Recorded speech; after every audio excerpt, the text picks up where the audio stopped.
Hey everyone, I'm here to tell you about our plans to reopen Eliot Chapel this fall. This is going to be an 8-week experiment starting September 12th and ending October 31st. We are planning in smaller increments this year, given just how changeable everything is. We will hold 2 outdoor worship services at 9 and 11, weather permitting. We will lead the service from the steps of the parking lot entrance with everybody sitting on either our driveway or the side lawn of what we used to call 222. You're encouraged to bring a lawn chair, but you can use one of ours.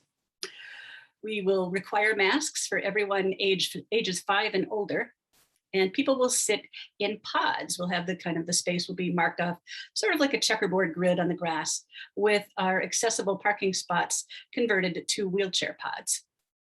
We will take reservations online and look for the link to make reservations in the email that this is sent with and in other places. We figured that we can have about 80 people at each service. The service will be shorter than usual, about half an hour.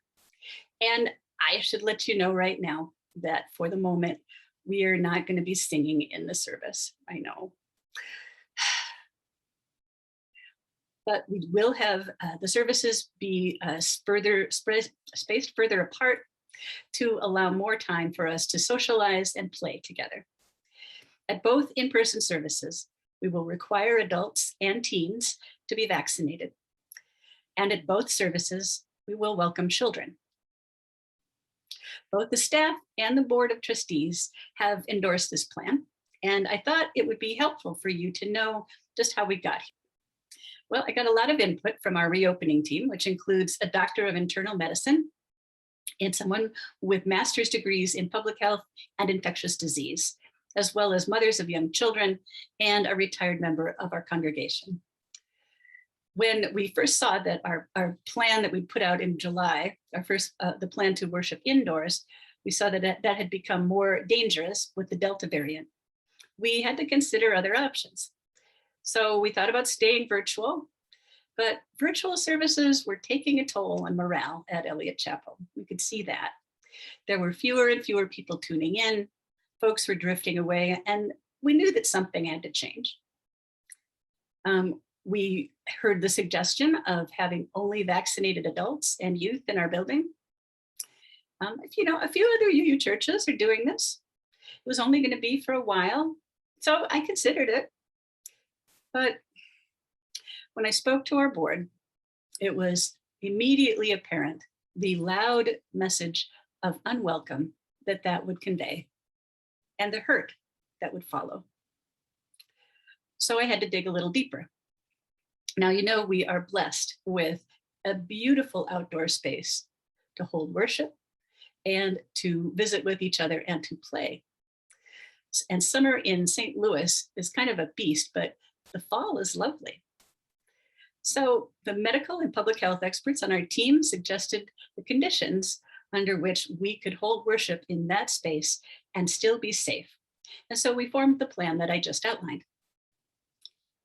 Our congregation met, as you probably know, on August 22 to hear about the plan and then to offer feedback. And I want you to know that we heard you, we really did. We heard strong feelings from people who wanted services to include children. Parents shared stories of how challenging this time is for them and how important church community is for them and their children. We also heard strong feelings from those who were concerned about being near anyone who is not yet vaccinated. Now, as an immune-compromised person, I understand that concern. I felt it too. So we considered having one service for vaccinated people only, and one for vaccinated if eligible, which means vaccinated adults and youth and children. And that sounds pretty reasonable. So I started thinking about that. And there were some practical issues that came up right away. So do you remember how the early service was always a lot smaller than the later one when we were worshiping indoors? Sometimes by half. We knew that doing it this way, I knew that the services would be very lopsided. And that would mean a fairly empty first service and a lot of people getting boxed out of the second one because it was so full. So that's a practical issue. We could have reversed the order of the vaccinated only services, but that kind of messed things up with religious education and other programming. So there were just practical issues that kind of came up. But there are also moral and spiritual considerations as well. For some time now, we have wanted to bridge the gap between our families with young children and older people in our community. We know that there's been a divide, a gap. And we just don't have a lot of interaction between the two groups. And we recognize this as a problem. We want to be a whole community, not different groups with competing interests, right? And sometimes the hard part is that sometimes that means giving up your first preference to include other people. Another way to express that is courageous love or compassionate action, two big parts of our mission at Eliot. A therapist friend of mine once said, when given two choices, when given the choice between two things, choose the one that will help you grow. Choose the one that will help you grow. Making both services available to all ages is, I believe, an opportunity for us to grow. Now, please know, we would not do this if we were not convinced that it was safe for everyone, including us immune-compromised folks. Please know that nothing is going to be 100% safe beyond staying home.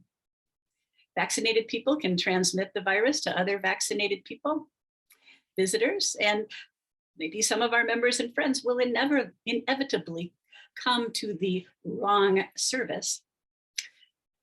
We are a church of humans, and we will need to go forward with that understanding. Please know that our survey earlier this summer revealed that the vast majority of our adults and teens, nearly 98% of those surveyed, representing more than 400 vaccine-eligible people, 98% were vaccinated. Eliot Chapel will be a highly vaccinated space. Please know that virtual services will always be available. We will either record the first service or live stream it to be available at 11 a.m. This allows everyone to stay connected, including those who are eligible but have not yet chosen to be vaccinated, as well as people who feel that just being in an in-person group of any sort is just a little too risky for them.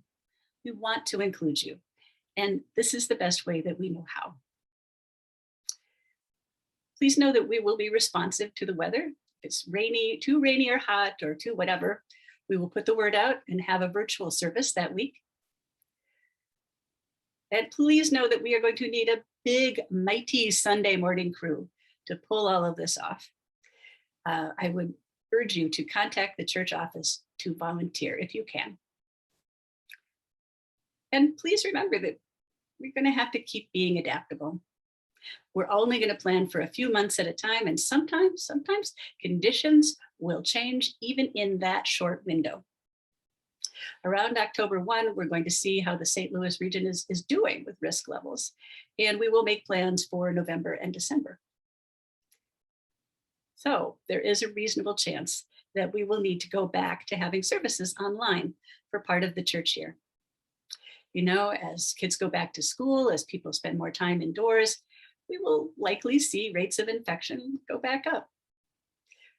Now, I'm hopeful that with FDA approval of at least one of the vaccines, that we can counteract those two effects, but we need to be prepared for the fact that it could be open and close for a while.